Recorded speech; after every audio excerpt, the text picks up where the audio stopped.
وعلیکم السلام ورحمۃ اللہ وبرکاتہ۔ اللہ رب العالمین خیر و عافیت میں رکھے۔ سوال قرآن کریم کی تلاوت سننے کے سلسلے میں تھا کہ بعض گھر کے کام کے دوران قرآن کریم کی تلاوت لگا سکتے ہیں؟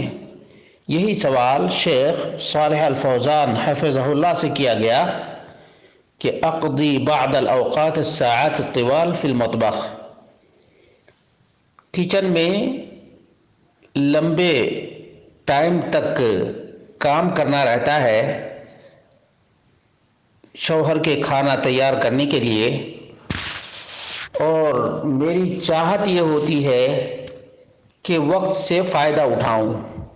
اقضی بعض الاوقات الساعات الطوال فی المطبخ وذلك لإعداد الطعام لزوجی وحرصا منی علی الاستفادہ من وقتی، میں اپنے وقت سے فائدہ اٹھانا چاہتی ہوں اور اسی دوران قرآن کریم بھی سننا چاہتی ہوں۔ فإننی استمع إلی القرآن الکریم سواء کان من الاذاعہ، چاہے ریڈیو سے ہو او من المسجل یا ٹیپ ریکارڈ سے ہو، فهل عملی هذا صحیح ام انه لا ينبغي لي فعل ذلك، تو کیا یہ میرا کام اس طرح سے مطبخ کے کام کاج کرتے رہنا اور ساتھ ہی ریڈیو سے یا ٹیپ ریکارڈ سے قرآن کریم کی تلاوت بھی سننا درست اور مناسب ہے؟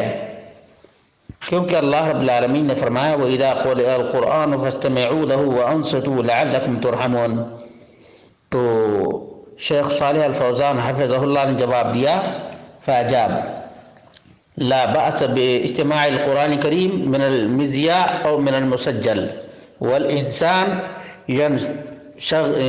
يشتغل، قرآن کریم چاہے ٹیپ ریکارڈ سے یا ریڈیو سے سنے، اس میں کوئی حرج کی بات نہیں ہے جبکہ انسان کام میں بھی مشغول ہو۔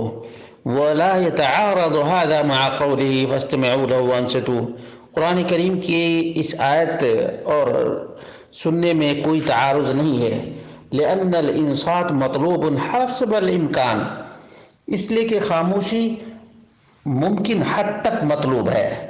والذی یشتغل ینصت للقرآن حسب استطاعته، جو کام کر رہا ہے والذی یشتغل ینصت للقرآن حسب استطاعته، اور جو کام میں مشغول ہے وہ اپنی استطاعت کے بقدر کم سے کم کچھ تو قرآن سن رہا ہے۔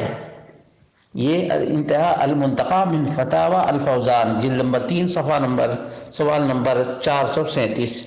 معلوم یہ ہوا کہ ایسا کیا جا سکتا ہے کہ ایک طرف آدمی کام بھی کر رہا ہو اور ریڈیو پر یا موبائل پر تلاوت بھی لگا رکھا ہو، اور حسب امکان ممکن حد تک کام بھی کر رہا ہو قرآن بھی سن رہا ہو، تو یہ جائز ہے، یہ جائز ہے۔ واللہ اعلم بالصواب۔